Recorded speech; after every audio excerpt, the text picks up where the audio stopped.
What is up, everyone? In this podcast, I'm talking to Ian, the co-creator of Roman Punks. I know what you're thinking, Chris. This is a comedy podcast where you sit and write about TikToks and things like that, and you talk about nonsense.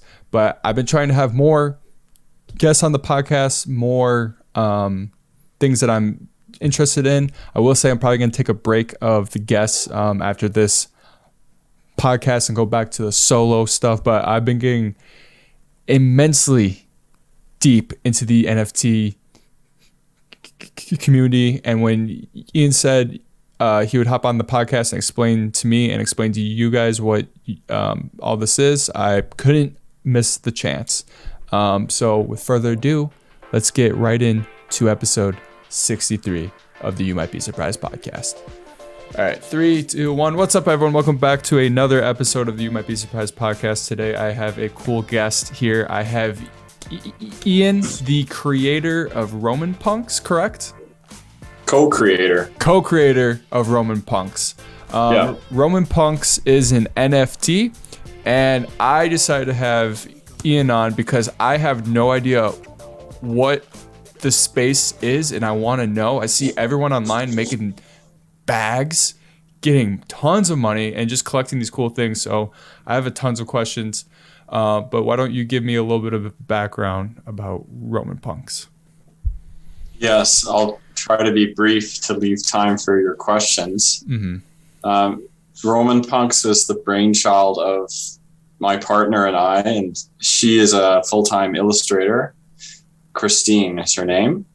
And the two of us had been thinking about this idea to create a Roman gladiator style world, like a sci-fi sort of cyberpunk style. Okay. And that had been brewing for a while.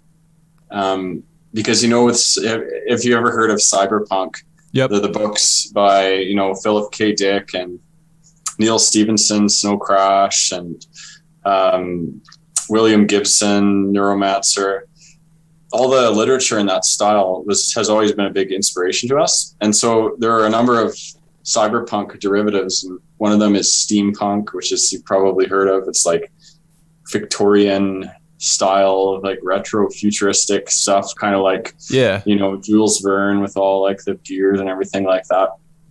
And there's diesel punk, which is like 1930s, 40s, like, World War II style with like sci-fi elements. Mm-hmm. So we were like, Roman punk is like a cool kind of like sort of idea where you have like a Roman world, but you have all these sci-fi things in it, like spaceships, but it has like a Roman aesthetic to it. Like people are wearing togas, but then they have like laser guns and stuff. So that had been conceptualized like a while back. And then with it, around January, February, when NFT started taking off and we first learned about CryptoPunks, we kind of put two and two together and we're like, they're creating these CryptoPunks. Well, why can't we just do our Roman Punks in the same style of these CryptoPunk guys are? Mm-hmm. Because it was massively popular around February, March. There were these lots of CryptoPunk style projects popping up. So we just kind of jumped onto that wave, and it started out to kind of like try to follow up on the CryptoPunks thing. And then it evolved into what we really had intended for it to be to begin with, which is the foundation for our world building project. So that's kind of where we are now with it. And we've got well on our way to the 1,000 characters that we're developing. And that's on the Ethereum blockchain, and then we've expanded to Wax as well. Wow, that's a cool story. That's crazy. So you're building a world for I saw it on your guys' website that you're building like a game world for all the characters, correct? It's all it's essentially like the first thing that goes into the world are the characters. Okay, and they will act as the foundation for everything else. Okay. So we have the concept, we have the theme, we have the setting, not completely described, but we have the characters mapped out in terms of the fact that they're not just generated by computer, they're all hand drawn. So we have 1,000 characters, they're all hand drawn. And then when they get moved to Wax, you learn more about them. So the ones on Ethereum is just a number and a picture. Okay. Except for some of the famous characters, like, we have Julius Caesar on there. It says Julius Caesar, but some of the ones that aren't any famous character, on Ethereum, it's just a picture and a number, because it's like people want to have the avatar or collect the art. But then when we have them on Wax, they're in a card form, so people can learn a little bit more about the characters' stories, their names, and more information about them. And using the Wax card and the trading system built into Wax, because it's gasless. Okay. So people can trade and collect the cards and get more into the story. But with Ethereum, it's hard to trade and interact with the NFTs because the gas is so high. Explain to me and everyone else is listening, what is the gas price? I couldn't find a clear answer of what it was online. So what is that? Right. Yeah. No. So with the Ethereum blockchain, Ether, in order to prove that the transaction actually happened by essentially writing a line of code onto the blockchain, in order for that to happen, there are all sorts of transactions that need to happen around the world. Computers need to talk to one another. And so that's where you've probably heard of crypto mining. Yes. Where they have people who have their graphics cards running, producing these massive, like, tons of numbers going around to essentially, like, verify transactions, because it's all on a public ledger. And that's what makes blockchain possible.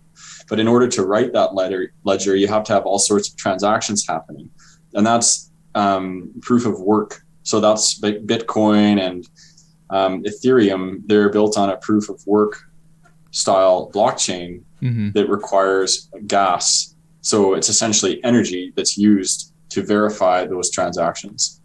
Now, it's not efficient, and it's an old system. And Ethereum is doing things to reduce the gas and to layer it so that there's a more efficient system that's put on top of it. But there are also other blockchains that already have systems that are gasless. And they use different ways to verify the transactions. And one of them is called proof of stake. So, people stake a little bit of their property, just like you have, you put your money in the bank, and the bank can go use it for whatever they want to use it. It's like, well, you can stake your crypto or stake your NFTs, and then the computer can use that guaranteed storage to basically do the same thing and prove the transactions without use of gas. So it's a totally different system. And it means that you can, you're basically on Wax. It's almost like it's just like a computer talking to another computer. It's not like you have to get all this energy that, all these computers talking together to make things happen. So, I'm not like the most technical person, but I understand enough principles and fundamentals to know that Ethereum is not efficient for day-to-day transactions in its current state. And so we were like, how can we get people to trade? So that's why we moved to Wax. Okay. So is Wax, that's just another crypto then? Yeah, Wax is Worldwide Asset Exchange, and it is built on the EOS crypto. So if you look up on crypto, you'll see EOS. It's a commonly traded one, and that's their blockchain. It's the EOS.io blockchain. Okay. And it's a totally different system that it's built on proof of stake, similar to, Cardano is another one, right? That is more efficient than Ethereum. It's built on proof of stake. So Ethereum is trying to get to the point where they are able to have a similar efficient system by layering it. Okay. But there are already now other solutions that we can go to. And so Wax in particular has set itself up as the place for trading cards. And so if you go on there, you'll see that even since last year, they've had Atari, Topps, a number of companies like Funko, some of these big major brands that put their intellectual property on there. So, and the way the mechanics work on wax is it mimics like the old school kind of hockey cards. Like you would open a pack and then you might get a random card in there. You might get a rare one or whatever. So they've built this system on the EOS blockchain that really makes it possible for people to trade cards, just like an old fashioned way of doing so, but on a blockchain. Oh, that's actually really cool. I didn't even know that was a thing. I figured it was, but I have no idea. My background of crypto is I have no idea. So what happened was back in January, I made up my mind that I was going to start investing into the stock market. And I was like, my goal is I'm going to make $100 a month. Now, I'm nowhere close to doing that probably because I've made dumb things. I've tried to get rich quick. But where I started learning about crypto was I came across Dogecoin. And I was like, oh, this is at 0.00, like something about that. I was like, oh, let me just toss $75 in there. I think that gave me like 10,000 coins. And then I put a little bit more. So before it blew up, I had 20,000 coins. And I watched it hit to 7 cents and I was freaking out. And then I watched it drop down because I didn't know anything about the stock market. I didn't know anything about crypto. I didn't know how crazy it went. I got scared because I'm like, and then I sold it all. Yeah. And then we all know what it did. It shot up to 70 cents. And then doing that made me get into Ethereum, Bitcoin.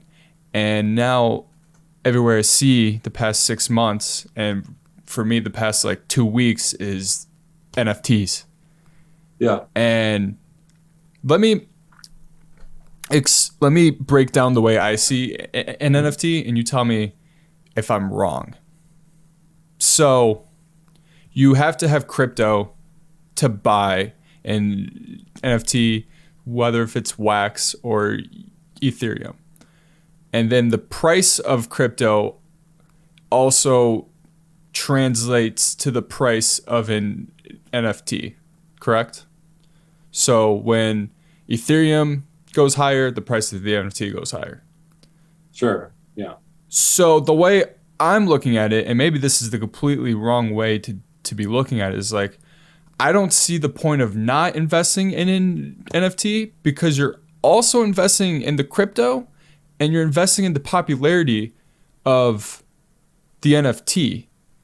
Now, is that the correct way to look at it? Or is it once you invest in the NFT, you no longer have the crypto because then you have to sell the NFT and not the crypto? Yeah, that's correct, because the crypto is more liquid. So you have Ether, you can do whatever you want with it. You can put it back into fiat currency if you even want, right? But if you have it in an NFT, someone has to buy it, right? Okay. And what happens if you invest in a project that doesn't end up turning out to be anything, right? It's risky because you don't know which project's going to be the next big one. So, and especially on Ether, if you're buying NFTs and they're going to be like 0.1 or 1 Ether even for an NFT, you better be pretty darn sure that that NFT project is going to be successful if you're making that kind of an investment, right? Like you see about all these projects like the Bored Ape Yacht Club, where their like floor is like 20 Ether now. Well, it was like, you know, when it first came out, I was sitting there and I was like, oh, I could buy one of these for 0.1. But, you know, I had already, you know, spent like my money around on a bunch of other projects. And I was like, oh, okay, well, this is just one more, you know, but it ended up being the one that took over from all the other ones. Right. But how am I to know that? Right. And so a lot of the other ones are like, oh, if I spent 0.1 or 0.5 Ether, and it's like, they haven't made any money. In fact, I couldn't even sell it for what I had originally paid for, you know? So that's why it's tricky with NFTs, because it's like you're investing in a business by buying an NFT, because you're buying something that only has value based on what the people who created it do with it. Mm-hmm. So it's like, oh, if you're buying Gary V's VFriend NFTs, then you are basically betting that Gary V is going to be successful and his project will be as a result. So like, it's the same thing. If you're buying Roman punks, then it's like, okay, well, there's the aesthetic aspect of it. So are you buying it just because you think it looks cool and you want to use it as your avatar and you love the art? Or are you buying it because you believe that our project is going to go somewhere and increase in value, and therefore the thing that you spend 0.05 on today could be worth 5 Ether a year from now, right? So that's, I think, the thing about NFTs where you have to think is it's like you're buying a collectible, or that also acts as kind of like a little bit of a share in a company, in a mm-hmm. project. So that's why I always say to people, it's like, it's important to think about who is making these NFTs. Like when I first started buying NFTs back before we even started doing Roman Punks back in February, I would just go and like buy things that I thought looked cool, because I was like, oh, everything's going to be worth something, blah, blah, blah. But it's like so many of these projects like ended up being, some of them, even this one Chubby's, it ended up being a huge failure because it was proven that the guys stole the art from someone. So, oh, wow. Right. So you got to be really careful and only throw your Ether or your crypto at projects that you like them, but also B, you believe that they have a good team behind them. And then even if they do have a good team, you never know what's going to happen. Right. So yeah, that's why it's like, if you're holding crypto, which is fungible, right? Like mm-hmm. NFTs are non-fungible because someone has to buy it from you.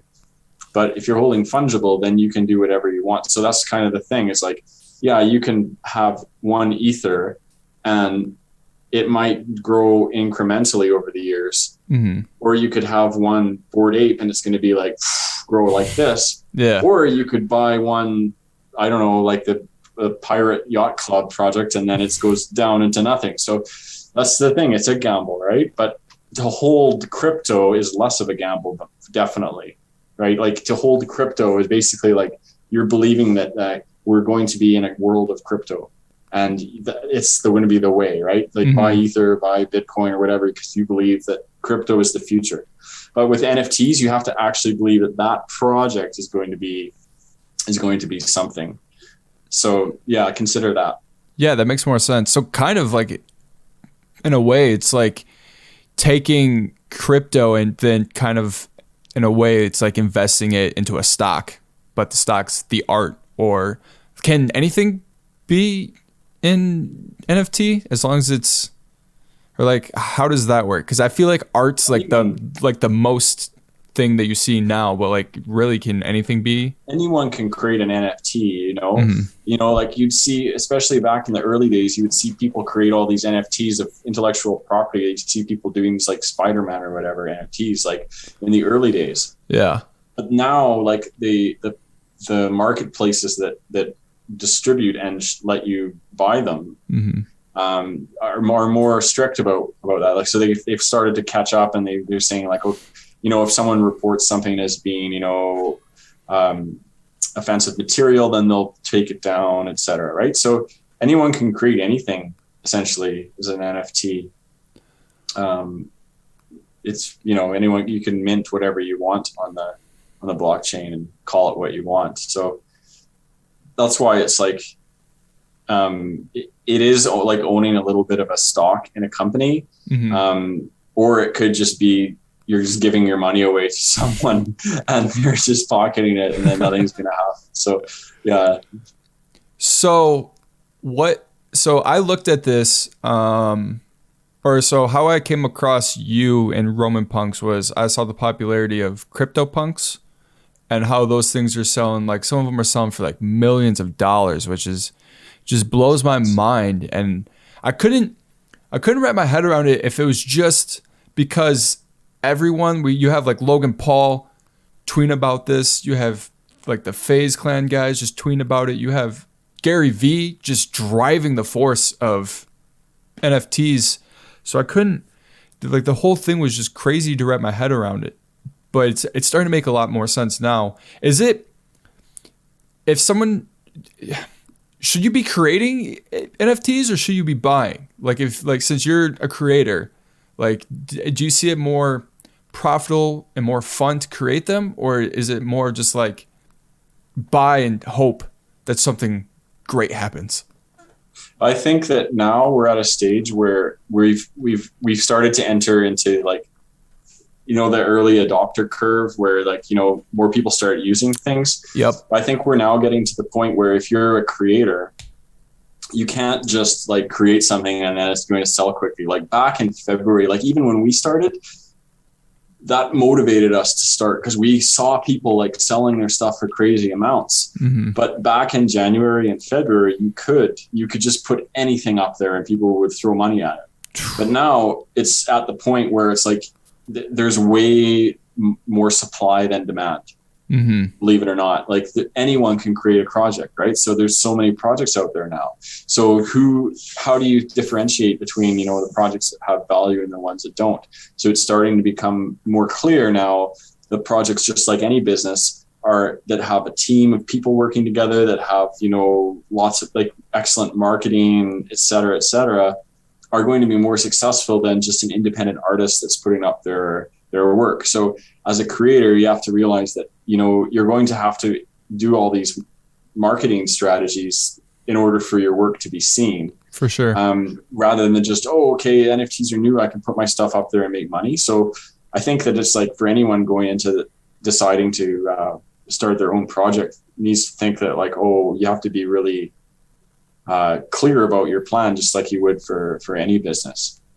But then, like, of course, for any collector, it's important to know what you're investing in. So, I say for anyone who's new into it, the best thing to do is to just start joining communities and join people's discords and just hang out and listen and observe, and, don't feel like FOMO, like, I got to pick this up now or whatever. You just kind of, like, lay low and wait for the kind of the right opportunity and build your network. Mm-hmm. Because, if you're a creator, then you're going to need people that might have skills that you don't have, or, even if you're multi-skilled, you don't have the time to do everything. So, you might be an artist, but you need someone who knows about, like, programming on the blockchain. You might need someone who can build a website, et cetera. So yeah, that's what I would say about that. Huh. So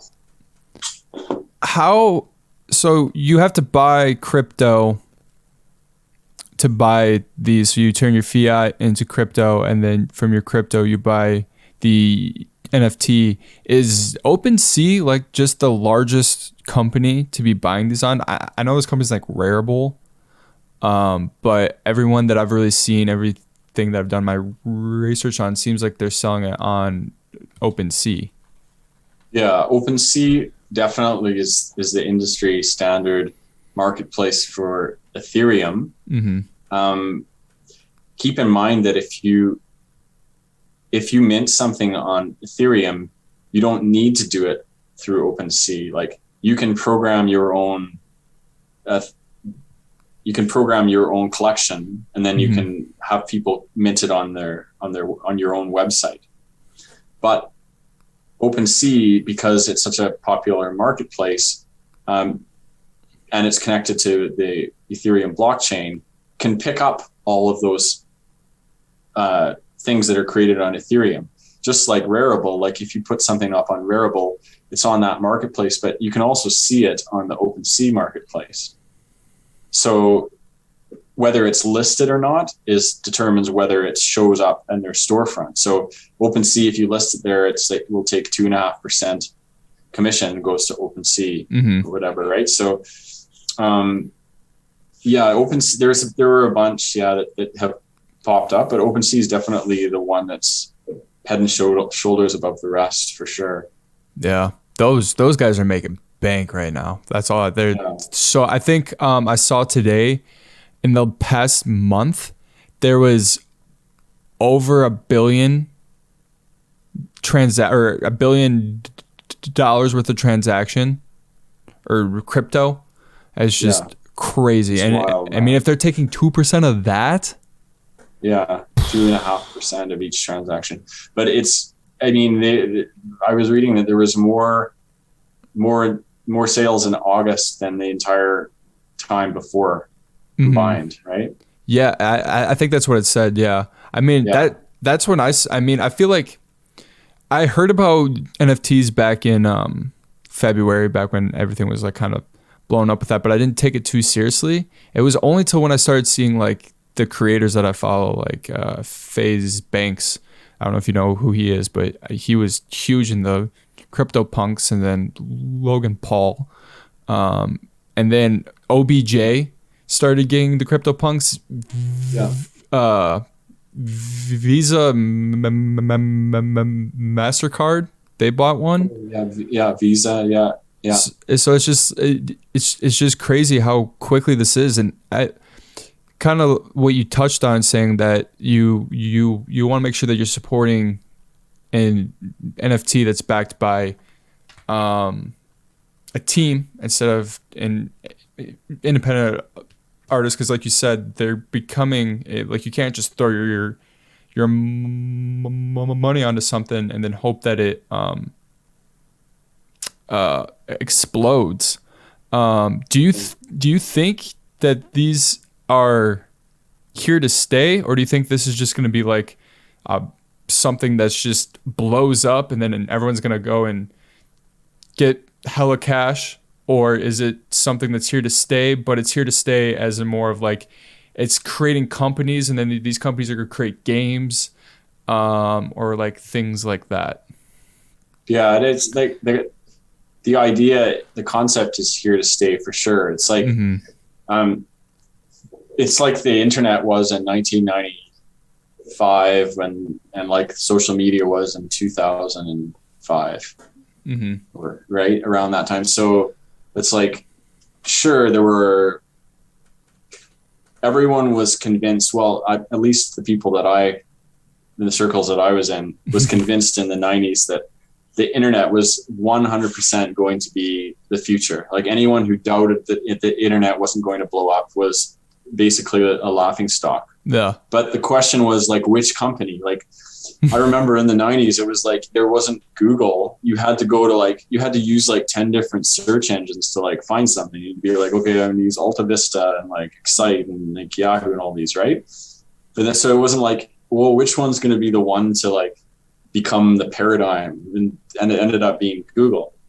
And the same thing with like social media. It was like, oh, well, MySpace and Friendster and like all these shit ones. Like, which one ended up being the one that became the, number one? And so I think that, to a certain extent, we're in that same space now. They're calling this the fourth industrial revolution, right? Because blockchain changes everything fundamentally, even more than the internet changed, and even more than the social media changed it, because the internet and social media changed the way that we communicate with each other. You communicate with people in a way that's so much more rich than we could before on the phone. But with blockchain, it's how you trade value, right? So it's like, it's how you prove contracts and trade in value. So the question isn't whether blockchain and crypto and NFTs are here to stay, but the question is which ones. Yeah. And so that's where, you have to do your own research and decide that for yourself, because which crypto is going to be the paradigm? Is it going to be Ethereum, or is Ethereum going to be the way of MySpace? And then Cardano is going to be the Facebook, right? So it's too early to necessarily to bank on that. And I think that's why Bitcoin is a dominant force, because Bitcoin is understood as, it's not trying to have utility on it. It's not trying to be like, oh, we're going to do all these things with it. It's like, oh, it's just a hold of value. It's the new gold, right? And so that's why you think there's a lot of, speculation about which other blockchains are going to be most successful. So, it's up to each individual investor which blockchain they want to invest in. And then, of course, which NFTs within that blockchain, which NFT projects they want to invest in. So it's a whole lot of new and unknown out there. Mm-hmm. Sure.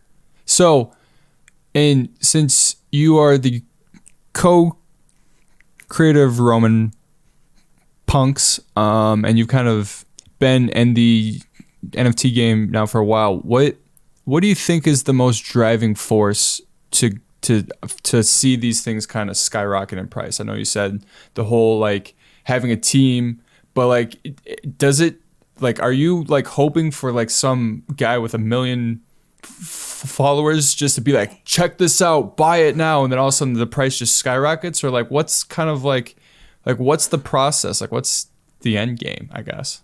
Yeah, I think when we first started out, that's what we were hoping for. We were like whale fishing. We're like, come on, who's gonna be that guy or whatever, right? And then there was this one guy. There's this guy that lurks around on OpenSea, and no one knows who he is. Mm-hmm. His name is Max Stealth, and he'll go and he'll buy up random people's NFTs. And he bought he bought our first mint Roman Punk for 2 Ether. And it wasn't even listed for 2. It was listed for 0.01 Ether. And he offered 2 Ether. We were like, what? So we were like, had a big party celebration. We thought we were going to the moon, right? That's so cool. But then, of course, like through April and May and June, there have been all sorts of ups and downs. And we got into the V-Friends, and then a whole bunch of people from V-Friends came over and started buying our Roman Punks, and they're still there.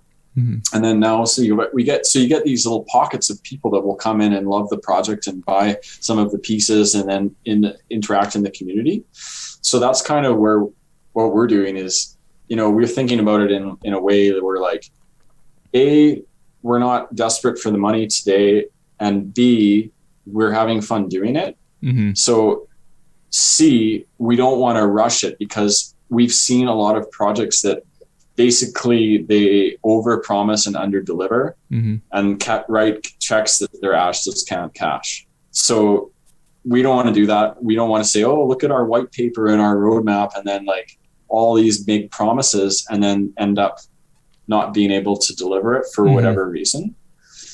So that's why we've been doing like, gradual growth, like the cliche Rome wasn't built in a day, right? Like, yeah.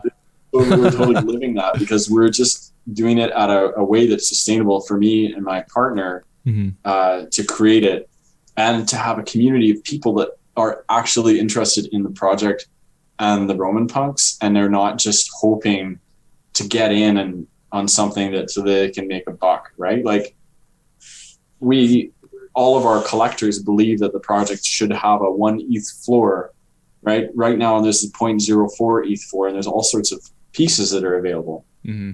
But we have a lot of collectors that are like, they continue to buy more because they believe in the project, they believe in us, and that's what keeps us going. It's not the thought of like, oh, we're going to make 1 million, we're going to sell, all this right away. Mm-hmm. It's just that we enjoy what we're doing, and we have a cool community, and we believe that once the huge floodgates open, and because it's still early, like you're asking me all these questions, like, because you're new into the scene. Yeah. But, 2 months from now, someone else is going to be asking you all those same questions, and you're going to be answering them. Yeah. Like I'm answering yours. So it's like, what happens when all these people come into the space? Well, it's like, we'll be waiting for them, So we're just working on establishing ourselves in the scene, and enjoying the process, and coming up with ideas and new ideas for how we can interact with the community and have games and different sort of contests in the community. Mm-hmm. And we'll see what happens. Yeah, that's pretty cool. I mean, kind of in like a way, it's like creating your own company, and like just being like, this is what I'm doing. And that's super cool. One of the things I strive to do is I want to work for myself doing something cool like that. So it's super inspirational too. So, but you are right. It's very new from what I've read. And to be honest, it's so hard to find information on NFTs because they are so new. And like the first thing I did when I wanted to like learn. I was like, what's the next best CryptoPunk? And then I found you guys and a list of like 20 others. Yeah. And then I was like, I followed a bunch of them, and then all of a sudden I started tweeting about it, and everyone started following me, and I don't know who these people are because they all have the NFT heads, and like they like it's kind of like it's kind of like a weird gang in a fun way, and like these people are like crazy. Like I follow this one guy, and he was like, hopefully I wake up. I spent $40,000. Hopefully I wake up with 100,000. I'm like, what? It's wild. Yeah. But I think you got to be careful about hearing those stories because A, are they real or are they self-aggrandizing?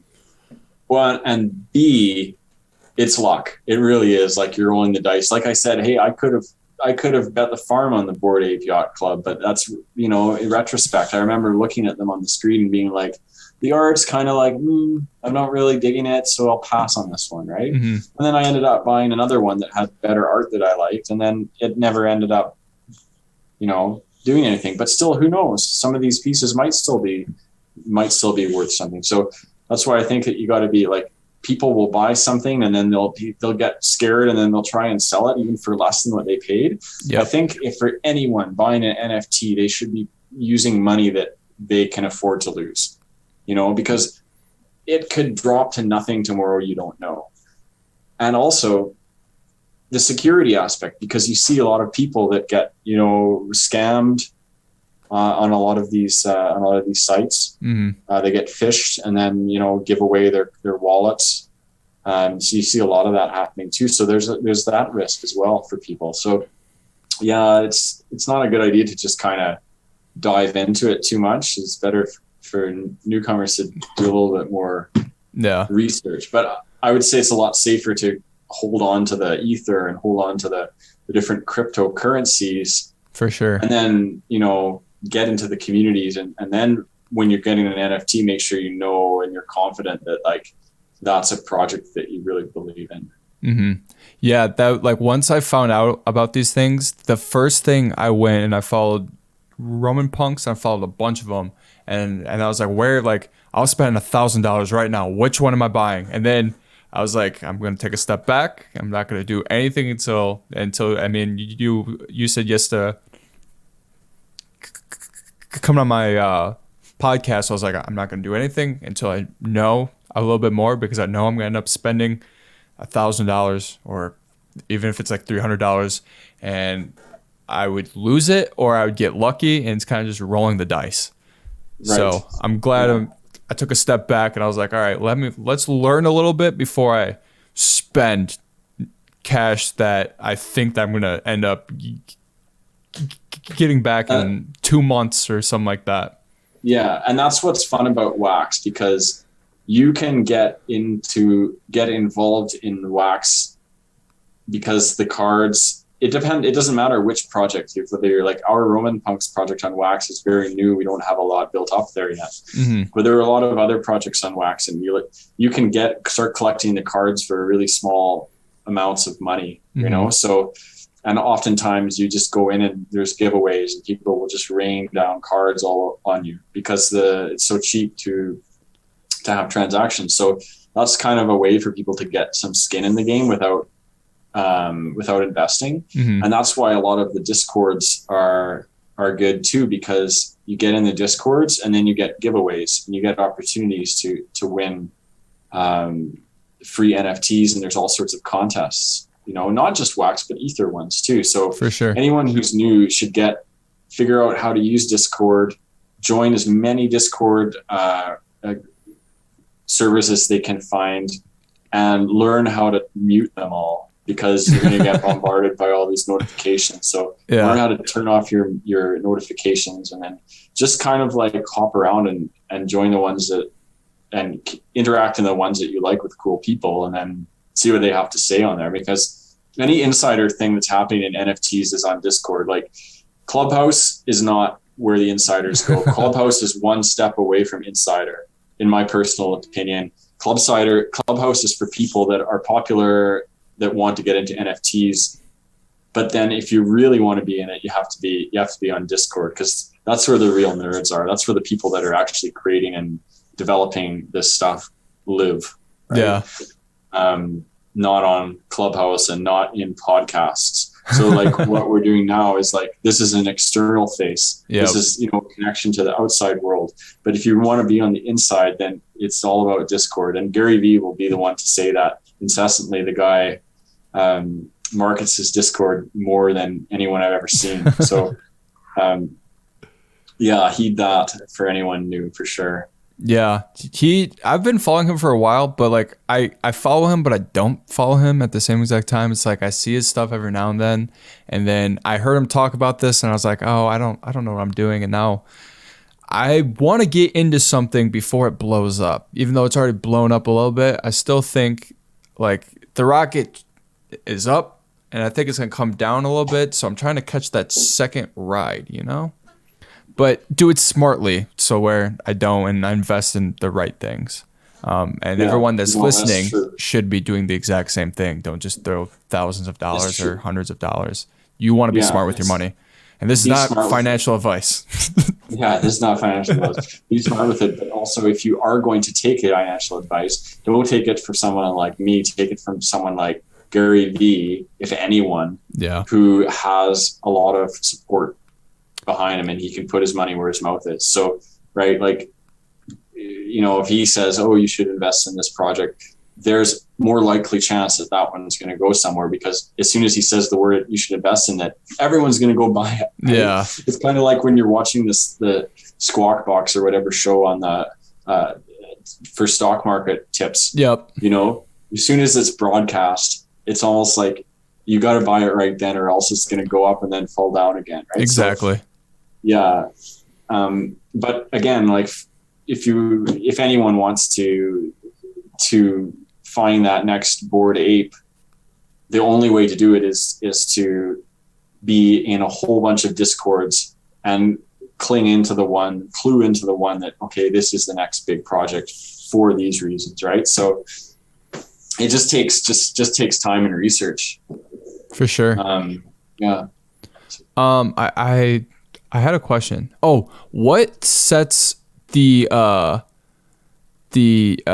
base price, or there's a term that you said, the floor price. What sets the floor price?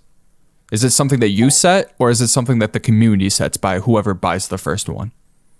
The floor price is determined by the community, essentially. Okay. It's not, well, like, I mean, you can set your own floor price, but the idea of a floor price is if someone wants to get into the project, that's the cheapest NFT that's listed.